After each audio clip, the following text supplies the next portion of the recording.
Padmaja Tasya putram Shumanama Tasya putro Sumanama Pitamaha Hiterataha Pitamaha Hiterataha.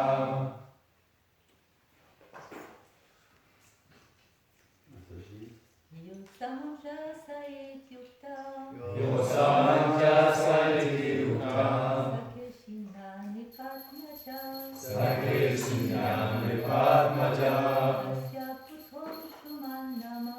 Tasya putro Shumanama Pitamaha Hiterata.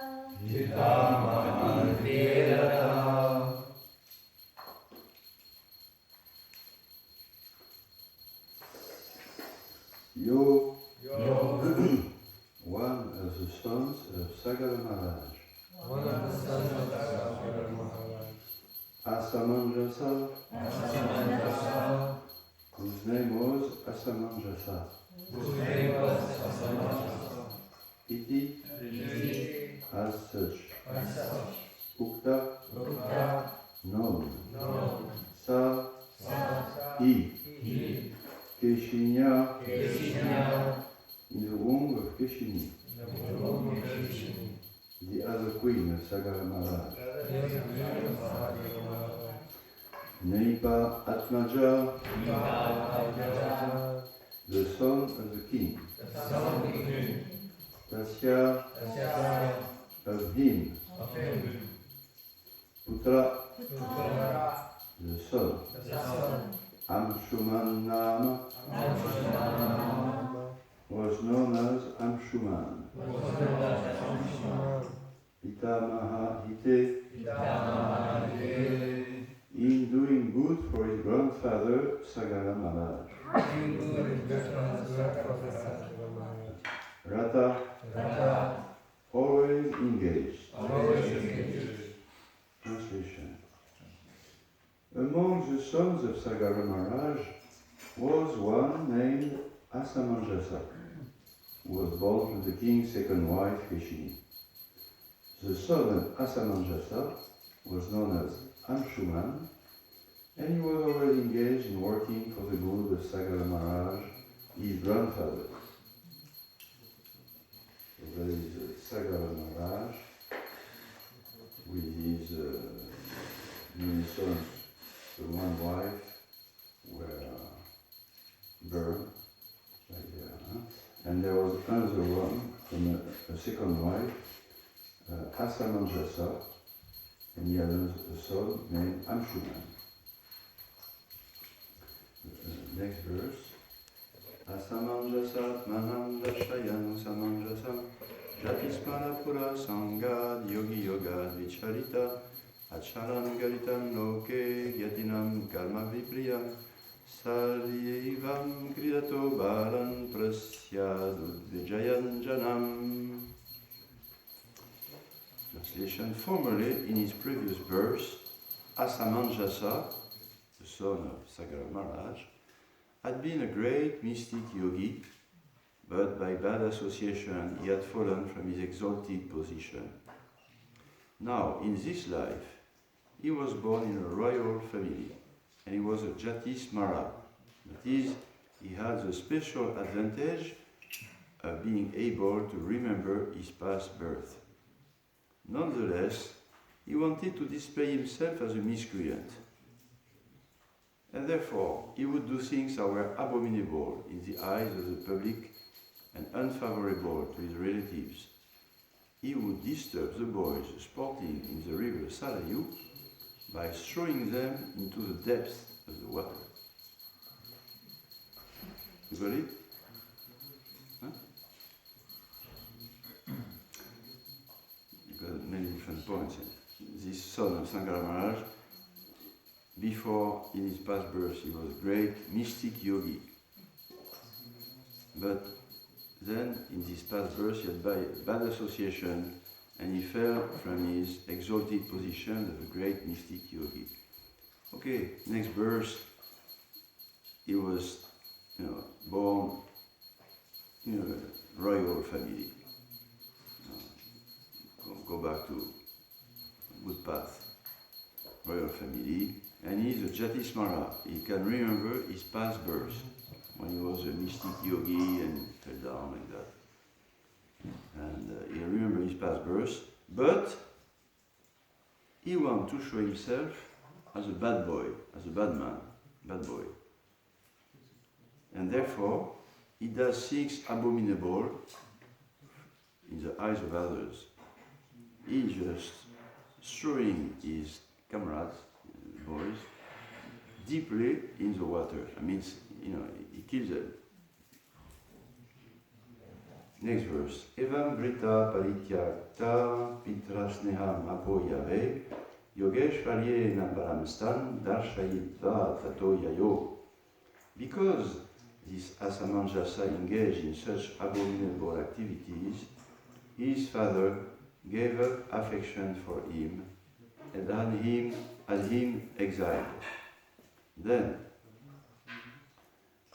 Asamanjasa exhibited his mystic power by reviving the boys and showing them to the king and their parents. After this, Asamanjasa left Ayodhya. So, okay. Past birth, great mystic yogi, fell down from his position, reinstalled in the next birth, royal family, Jatismara can remember his past life, and he wants to appear to others as a bad person. He doesn't want to be seen as a great sage or whatever. So he acts in a pretty far out way, just in order to appear like that as a abominable person. He kills his comrade boys, and he is rejected, of course. His father gave up affection, had him exiled, and then, when he's exiled, everybody sees him as a very horrible person.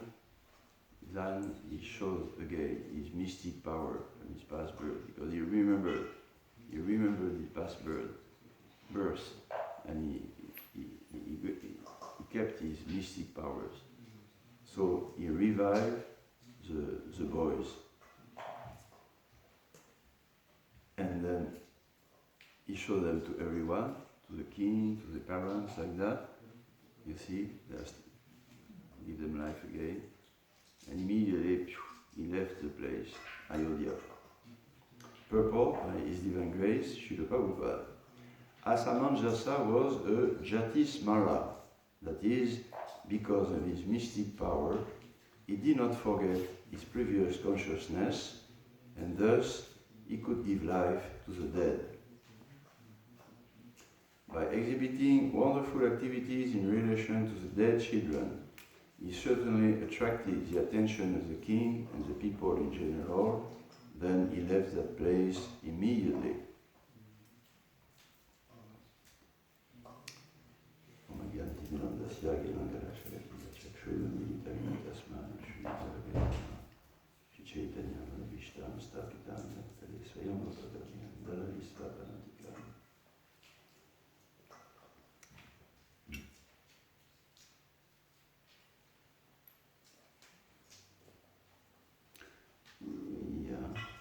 We heard about not some people, but someone at least, who gave life to the dead already, in the West, in our Christian culture. We heard about someone who was able to give life to the dead. Jesus. Yeah.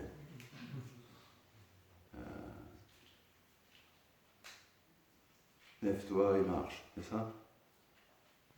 Rise up and walk, he said to Lazare. He was dead, and okay. Lève-toi et marche. Rise up and walk. And the dead Lazare just, rise up and walk.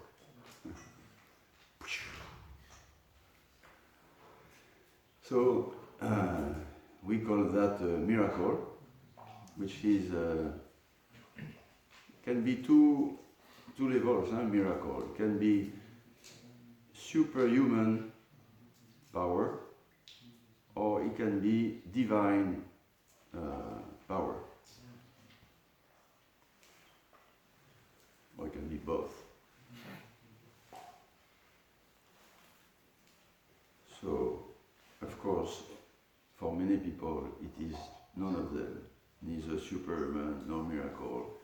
It just, must be a rational explanation. He was not really dead, and it happens sometimes. Or it's a cheat, like that. So some people see miracles everywhere because everything is the power of God.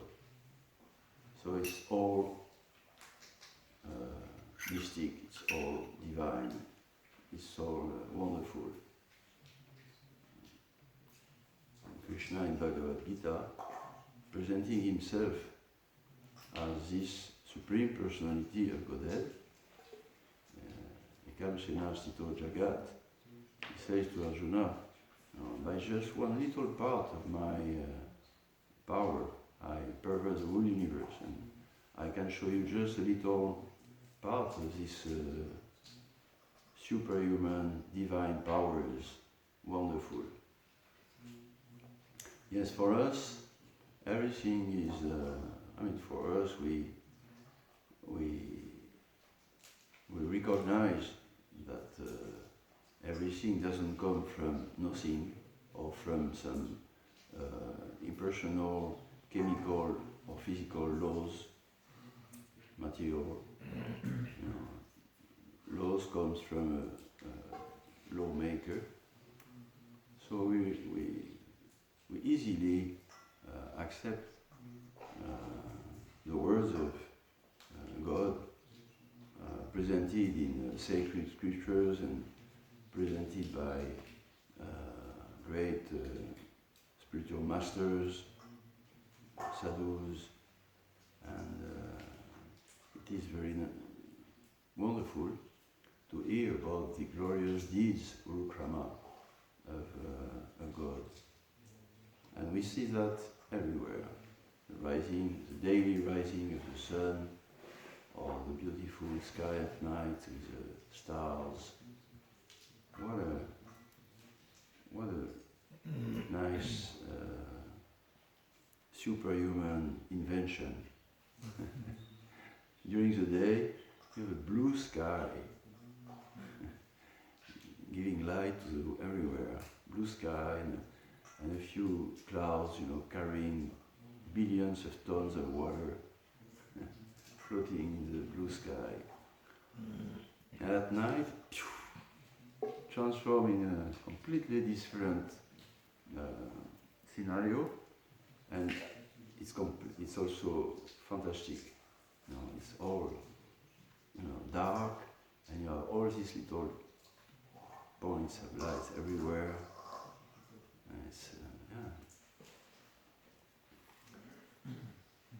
So giving life. Well, just giving life is an extraordinary miracle. Of course, as I said, some people don't see miracles anywhere, and some see everywhere. So we want to be on which side? That's a choice. Either we see the miracle of life,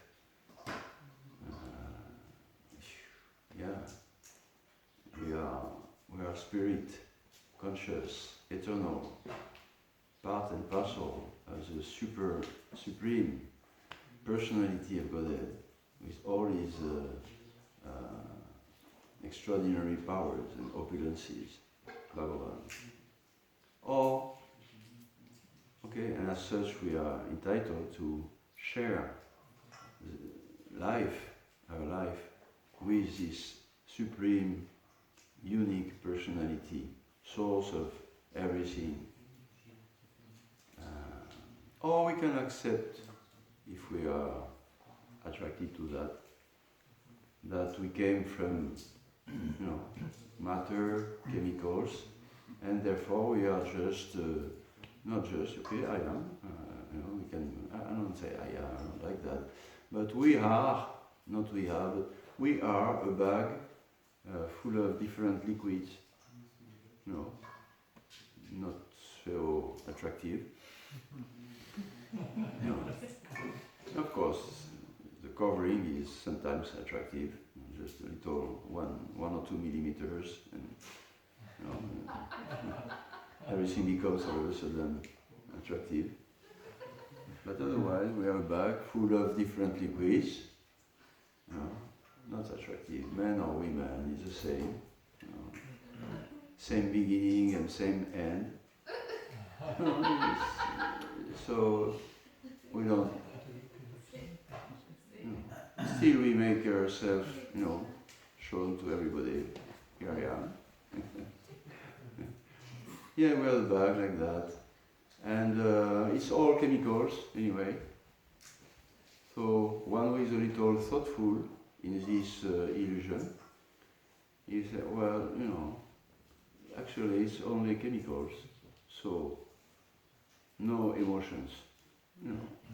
Why have emotions about a bag of chemicals? It's all working under chemical laws. That was one point of Krishna to Arjuna at the beginning of Bhagavad Gita. Arjuna is perplexed what to do, what not to do. Life, death, killing, not killing, like that. And then, okay, but do your duty because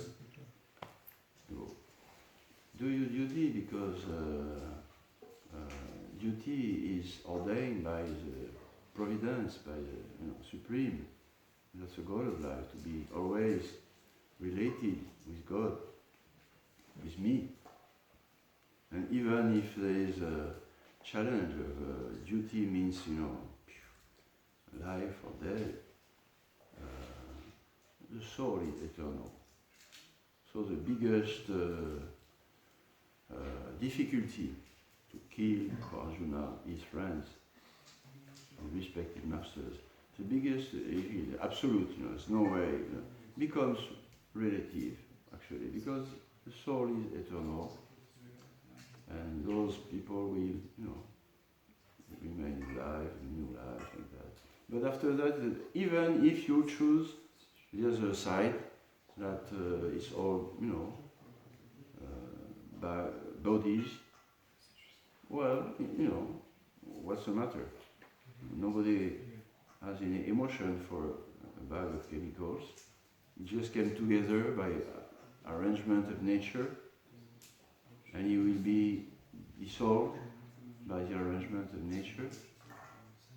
This has to be reflected for one who is engaged in spiritual life.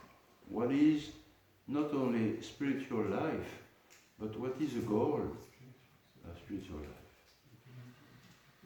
What is the goal? Is it, on one side, relationships, which means not chemicals, consciousness, and individual consciousness, part and parcel of the Supreme conscious being, or is it void, nothing, matter, like that? Then, if the goal is not conscious relationships, then any kind of emotions have no value, actually. It's just a path leading to suffering. And it ends in nothing. So Krishna wants Arjuna to live fully with his emotions, which is very strong. He's on the battlefield, like that, and he has to be able to manage that. And he gives him this knowledge that, yes, everything material is happening in our material life is relative. There's nothing really, really bad, nothing really, really good. If you take away the big picture that we are on our way back home, back to the relationship with God, then, everything makes no sense. And but if we put that in perspective with the Supreme Personality of Godhead, with Krishna, then nothing is really absolute. The most beautiful things, well, the most horrible happenings, you know, everything has to be tolerated. Matras Pasha has to come together. Tolerated as long as we engage practically and now in our relationship with God. Then, we're living in a different perspective. Not this illusion, Ishadvesha, Samutena, Dvandva, Moena Bharata, good, bad, good, better, less, I like, I don't like, horrible, wonderful. Ultimately, this has no value. Just disappeared with death, or with the ultimate objective of a material or impersonal goal of life. But if it's related with Krishna, supreme conscious being, source of all living entities, creator of the world by his energies, Palasya Shakti Vividya Shruyate, is full of powers, energies like that, spiritual, material like that, they can change. Then life takes a different meaning and then a different level also. We engage everything in the service of Krishna's pastimes, of Krishna's plan. And then everything relative takes a proper meaning. No more so-called good, so-called bad. It's all the mercy of the Lord. It's all the, by this mystic power of engaging our practical life, material things, material life, like that, engaging them in the service to the plan of the Lord. The plan of the Lord is to purify your consciousness of this false plan, false identity. I am this body, I am this, I am that. And if I am French, if I am Indian, if I am man, I have an Indian or French duty in life, or man duty, or that. All relative, all temporary. And He will let us at the end, sooner or later, at the end, He will let us with no meaning in our life. Everything, finally, or we transmit our meaningless life to the meaningless life of our children. Okay, so it's not.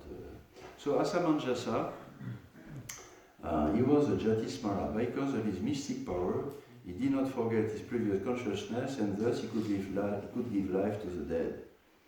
So yes, giving life to the dead. Either by yogic, here it looks like it was simply a superhuman, a level above human. He was a yogi, which is somebody who tried to be not under the laws of nature, this limitation, physical, whatever, but who tried to control the laws of nature to a certain level. And then somebody like that can actually, through some superhuman, he can give life to the dead. He cannot create life, he can, move life.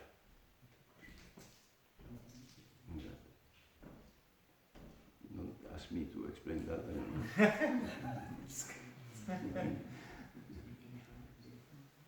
And as a rational persons, on a 20,000, 22 years level, we have no explanation to bring back life when out of back into the dead body. We have no experience of that. No explanation. But when you read the culture, the old times of the world,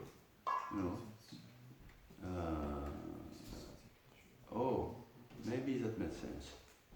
This thing about yoga, the real yoga, not today yoga, which has some benefit, but it's not yoga in a proper sense. So read about this yoga, Patanjali, something like that, that makes sense. Yes, by practice of withdrawing from material activity, sense activities, mind like that, and he could, they could have some power on material laws. Yeah, and we have some examples, like Jesus. We all believe more or less in Jesus in the West, and we accept. We accepted. Okay, give back life to Lazarus and walk on water and different things like that. Multiplies bread. So yeah, makes sense. And of course, if it is some divine power, then everything is possible. Even it doesn't. I cannot put that in my material big brain. It doesn't matter. God is a bigger brain and bigger power. So we accept that. So this Asamangasa, he gave back life to the dead. He went quite far to show the people on one side that he was a bad boy. He probably did not want to be recognized or appreciated. I came back. Before I was a great mystic, a great saint, and people were worshipping me like that. But also before I did, I fell down. So I did not want to be known either as a great saint or one fell down. So he went far, killing his little school comrades, And he went far also in giving back life to them and giving them back to their parents, to the king, when he was rejected by everybody. And certainly this attracted the attention of the king and the people in general, and therefore immediately he left. He doesn't want to be again, he's beyond the duality. He did not care to be seen as a criminal, perverse criminal. He did not care to be seen as actually great, thank you so much, and great power. He left the place immediately.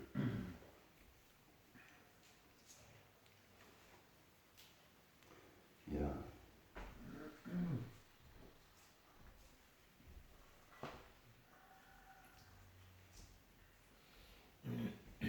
You have any questions? Or a subject to develop? You want to answer?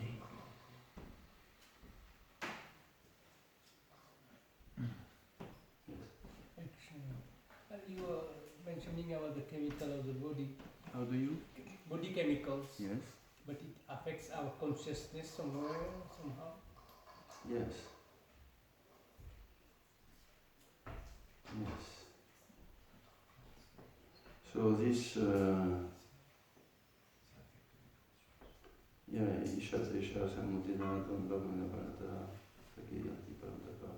yes, Krishna said in Bhagavad Gita that everybody is born with this identification with chemicals like that, and therefore, because there is no link with absolute good, absolute happiness, eternal, then we live in dualities. Sometimes we are affected in a good way, sometimes in a bad way. Sometimes we are very proud of chemicals. Sometimes we are very ashamed of chemicals. So that's for everybody. But right after that, in Bhagavad Gita, Krishna is saying that, forget the verse, those who have acted piously in their pious life, what is the verse? Yeah, Hare Krishna, as usual. He said, those who have acted in a pious way for many lives, getting rid of all the reactions of their bad, impious activities. They are beyond the dualities. Then they engage strongly in my plan, in my transcendental absolute service. So yes, we cannot escape being affected by the chemicals. Because it is made for that. You know, we are born in a body so that we will be affected. You know, that's the plan of the Creator, or the Supreme, or the material nature. So it's not like, it's like that, but like, no. The idea behind that birth in a material body is to be in duality, identified by that. So that's the first thing. And because it is the plan behind our presence in this world, the only way to not be affected is to go back to the original idea, how to be freed from these dualities, how to recognize that we are servants of God. Not we are trying to control our false identity, chemical identity, to make it better and to avoid problems. No, we are not controllers, we are not master, even small master, my little body, little life, you know. Although most of human beings, especially today, they try and they try and they try to control, to be the master of this chemical life. They try up to the last breath, you know, some or other, avoid, some or other go through life, basically. Some or other go through life, and it's not easy, but I made it. I am 60 now, I retire, and then you have to go through old age. Some other, I made it, and I die peacefully. That's the best we can, someone who wants to identify with this life can hope. Go through all the problems of life, one after the other, some or other, be not too bad person, not too bad because, not always good. And at the end, hopefully, I will not suffer too much at the end. Or I will kill myself in order to avoid the suffering. So that's, no way to escape this. So there is one way to escape that, is to understand why we are suffering, why we are in these dualities, which gives no meaning of life. That's transcendental knowledge, not ordinary knowledge, not even mystic power, mystic knowledge. No, some other. Even the yogis, even the jnanis, impersonal realization of the soul. Aroya Krishna Param Padam Tata Patantyado Nadridyadus Madam Jaya. Because they don't go back to the relationship with Krishna, with God. The soul is not completely revived. Therefore it will go back to dualities. Starting with good. Okay, I have reached spiritual level. But there is nothing to do there, nobody there. I'm alone, I'm God, or I'm everybody like that. We are just, floating energies. I'm going to do something nice, of course. I'm going to do some, nice, pious activities. Again, same duality for a while. So the only way is to go back to the plan of the Supreme Lord. And in this way to revive our relationship. Then you get both activities and feelings, emotions, but in relationships, with the eternal transcendental activities of the all-powerful Master of everything. And that's Avepum Samparadharmo Yato Bhakti Uradokshaje Aitoki Apratiyata Yayatma Suprasidati. Suprasidati means complete satisfaction and eternal, not just forever. Anandamaya Vyasat, eternally increasing happiness. It's another dimension, eternally increasing full happiness, full consciousness, like that. Yeah. So that's why Krishna says, only way to know the truth, to know the solution, is to revive your relationship with me through Bhakti. Bhaktyamam avijanati yavanyashasmi tadvata. Otherwise, Devi Shabdanamai Mamamaladhyaya. We have to study Krishna's words. We have to study the sacred scriptures, not just take lightly spiritual life because we have a so-called great realization all of a sudden that, the world, the universe, and life and energy is... Okay, that's a little first step, very small. If we study the scripture, we see that it is not, it's just a little beginning. It's just basically to become to the level of being a human being. Why I am suffering, where do we come from, what is the source of everything, what is the goal? That's the first step. But then you go where? Not to any material knowledge, not to our material mind, condition. No, we go to transcendental knowledge. Sacred scriptures, revealed scriptures, descending knowledge, parampara. And acharyas, sadhus, those who are beyond these dualities, not influenced, not because they just read like that, without activities, without emotions. No, because they are free, because they are attached. They are free completely, those great spiritual realized souls in this world, because they are attached to the Supreme, attached to Krishna, through activities, spiritual activities, devotional service, which is activities, service as a servant, and devotional, full of emotions, rasa.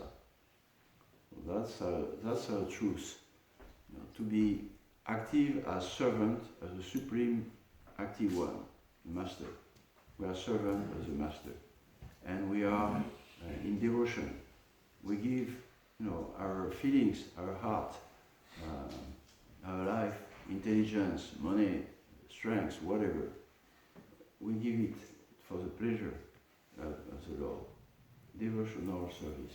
And if we engage in devotional service, activities meant for the pleasure of Supreme Lord, God, Supreme Personality of Godhead, Krishna, then we become free from this influence of our chemicals. Yes, the only way. And this is an ambitious program. Yes. So I feel it was beautiful to hear your appreciation of God's miracles like in nature. So how to develop this gratitude for life. It really touched me, and often I myself I don't feel very grateful for life. Yeah. It was beautiful to hear you the way you explained like nature's miracles and seeing God behind it. Yeah, best way is to hear them from the proprietor himself, the Supreme himself, the Lord. In the best way, if he shows himself to us, if he explains his wonderful powers, that's the best way. So you read Bhagavad Gita, different chapters, 10 chapters, 9, anyway.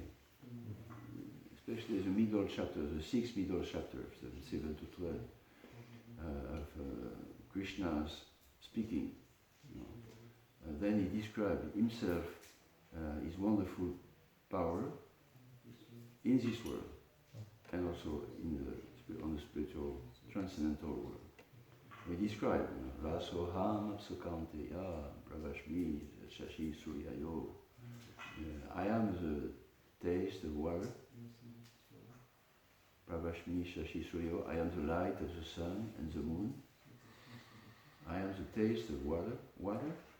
Remember yesterday we taste water? Wow, that's the greatest invention, water. He said greatest invention. It's such a simple thing, we don't think about it, we don't care. Water, okay, give me some water, wash my hand. Wow, transparent liquid. And on the other side, you remember, some people see just chemicals and some people see the law. So either you see no taste, that's what it is said, water has no this, no that, and no taste. Or it is Krishna himself, the taste of water. So we like to see, it has, for them, for a materialistic person, for a chemical person, it has no taste because, it has no relationship with a person. For a devotee, that's, Krishna is full of rasa. Rasa, Akila Rasamrita Murti is a condensed form of all attractiveness, all tastes. So, water. If we just think about Krishna while drinking water every day, we can go back to the spiritual world, no problem. Yeah, that's what Srila Prabhupada told me here. How can I see Krishna and go back to him? I don't see him, he's not there. Rasoham Apsokanteya. He's just, he's there in the water, in the light of the sun, and light of the moon, day and sky and night, the moon, and like that. But this is described by Krishna himself. If I describe it as just, either a scientist or an aspiring spiritualist, devotee, that's okay. But if you read it from Bhagavad Gita, Krishna himself makes real, taste. Yes. Is there any connection between Buddha Shakyamuni and Krishna? How Buddha is considered in your tradition? Is it Yes. a teacher? Is it some avatar? I don't know, emanation? How do you see him? Yes, definitely, yes, there is a divine connection between Shakyamuni, Buddha, and Krishna.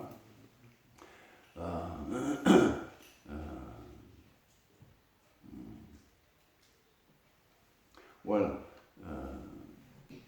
at least in Srimad Bhagavatam, which describe for the devotees, for those who have realized Bhagavad Gita, that we are servants of Lord Krishna, then the Srimad Bhagavatam develops the mercy of the Lord Krishna by showing how he comes down from the spiritual stratus world, different avatars. All along the Srimad Bhagavatam, 12th canto, different avatars like that.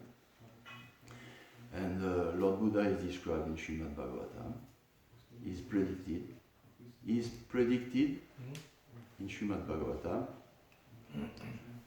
Some avatars are explained, who appeared before, and some are predicted will appear, like Lord Buddha, and Lord Chaitanya, Kalki. And in the Srimad Bhagavatam, because Srimad Bhagavatam is meant to go directly to the ultimate goal, to this ultimate goal of spiritual life, spiritual liberation. So it's meant to bring us directly to the ultimate goal. Many other goals are good, real, but not completely complete. And the complete goal is to revive our relationship with the personality of the divine. So in the Srimad Bhagavatam, Lord Buddha is presented by Krishna, by Bhagavatam, in a specific mission,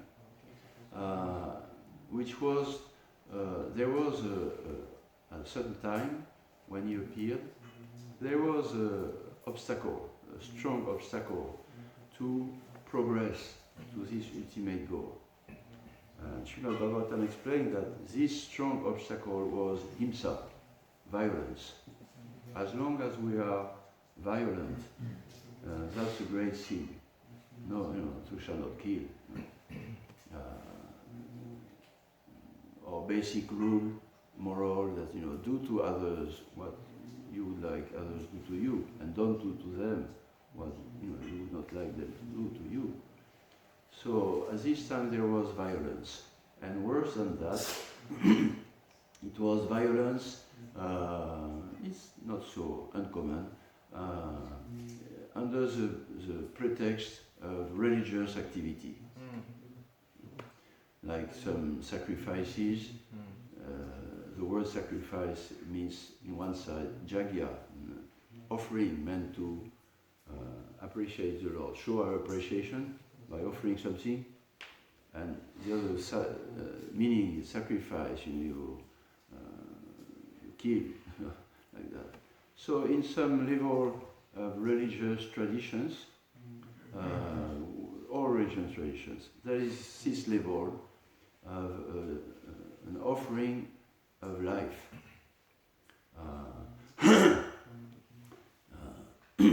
But which is very we feel hurt by hearing about that. How can we? But actually, at least it is clearly explained in the Veda that this offering of life was not only standard offering to please the Lord, but also it was good for the person or animal who was offered in sacrifice. It was he was liberated, really, not just He was liberated, like there was Gomeda Yagya offering a cow in the fire, an old cow, and through mantras. That's another culture. Through mantra, spiritual mantra, but there is also material mantra. You can go beyond the basic laws of nature. So through some mantra, the Brahmins at this time, they could transfer the soul of the old cow in the body of a new one. And through the fire, comes out, he was sacrificed, and like that. And many different things. So the same for these human sacrifices, and even in a Christian religion, offering this and that. But because it is a basic level, our sacrifice in the ultimate scripture is to offer the sound vibration of the name of God. That's the sacrifice which is recommended. Use your tongue to chant the name of the Lord. Very simple sacrifice, basically yagya, offering. We sacrifice instead of speaking so many things, nonsense, or hearing so many all day, every day. Just use the tongue to glorify the Lord. That's a greater sacrifice.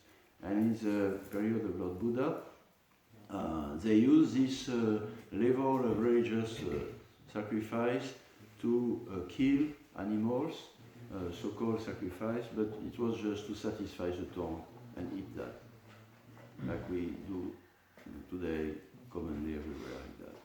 But it was under religious. So in order to stop that and allow basic religion to progress to higher levels, as it is meant for, the Lord came as Lord Buddha, and he preached first, be non-violent, ahimsa.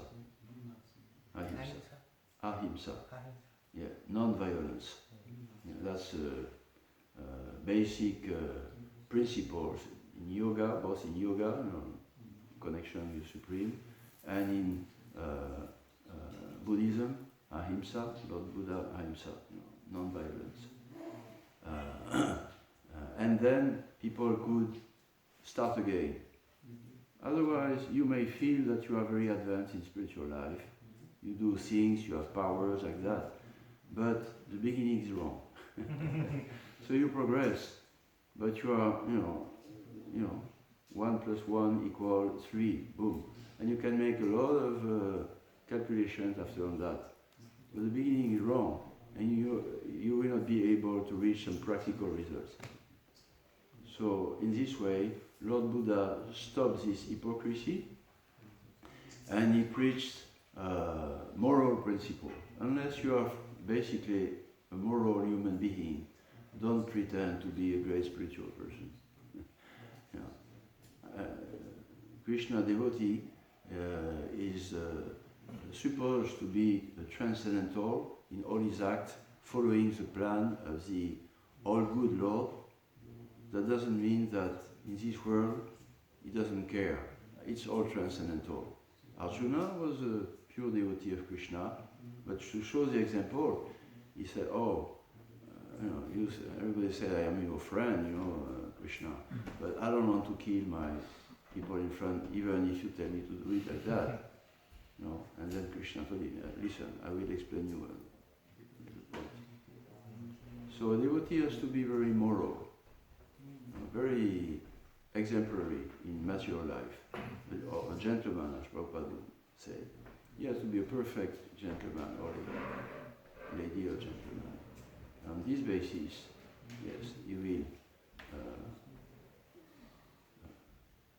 secretly or publicly show what is devotional service to the Lord. Sometimes it will be secret, like this Asamanjasa. He was a great spiritual devotee, and he secretly, he showed externally, I'm a bad person, and then to change it like that. Or publicly, if it is his instruction. Now you have to show that you are a servant of God and powerful. You have to make miracles. People will worship you, although you don't want just to be a servant. The people will worship you because you make miracles, give life to the dead, walk on the water, like that. That divine power which can be done through even some just simple superhuman things. But because you have a mission, you have to impress to the people that there is something more than just chemicals, laws, and this and that. But don't forget to tell them that your power coming from God. It's not your powers. Not that you impress people because you change ashes into gold or produce things or some little so-called mystic powers. No. And you say, okay, it's just through some yogic power or meditation I can reach that and I can bring you to this level. Forget about God and being a servant of one supreme from whom we depend. We are all, we together we are rising the sun. Yes, well, can try. Thank you. So Lord Buddha came to very mercifully to help us to reach this level of moral, sattvic, pious life. And because it was the scriptures were used in an hypocritical bad way, he said, forget about the scriptures. Forget about it. Just avoid or go to the void of so-called transcendental things, and become a good person, a nice person. And then you will reach freedom from sufferings, and you will be good for others, and this and that. That's the door open. And then, well, door open to what? Mahatsevam Varamahur Vimukte. Varam, the door, Varam. The real opening of the door is to become a servant. Then, if we are pious, like this verse in Krishna, it says, if you act in a pious way for a long time, and you stop doing sins, then you will be beyond dualities, and you will appreciate Mahat, the great servants of God, engaged in devotional service, and through serving them, Mahat Sevam, serving the Mahat. Dvaram Hahu Vimukti, the door of Dvaram to Vimukti, to liberation, will be wide open. Yeah, Mukti, Vimukti, like that, yeah. So the door of real liberation, which is attachment to the service of the Lord, through devotion, through love, it opens when you become first a good person, not a sinner, on any pretext, and you start to not being a so-called master, and you start humbly by serving one who is already a servant. A great person means a little servant of God. So this is a process given by Krishna in Bhagavad Gita and Srimad Bhagavatam, and Lord Buddha, yes, he came for a very important mission for that. But we should not forget that, because it is intoxicating sometimes to be a good person. You know, sattva gun, you feel free from, the bad things are going on in the world, bad people doing bad things everywhere and that. Oh, now I'm a pious person, and I wish good for everybody. But the next step is to, what is the life of the soul? What is the soul doing actually before coming to this world and after? This is the sacrifice of the holy name. First transcendental devotional activity is to use the tongue to chant the name of God and taste food offered with love to Him. And then through that, all our activities in this life, in this world, becomes an offering. Tasting water, appreciating the sky, night or day. You can read Bhagavad Gita when Krishna describes these wonderful activities like that, and you become naturally, again, the servant of the beautiful, the servant of the great, the servant of the real friend. And naturally you become a good person. He takes away your bad tendencies. He wants us to become again His good son. So when we go back to this consciousness, I want to be my Lord, a good son. You are a fantastic, great father. Then Krishna immediately gives liberation, takes away all your karma. Okay, that's finished. But I'm still a lot of things to pay. No, that's finished. You have understood. Boom. Yeah. Okay, sorry. Hare Krishna. Srimad Bhagavatam ki jai. Gaur Bhakta Vrinda. So praise to the assembled devotees ki jai. Gopaswami Prabhu ki Jai.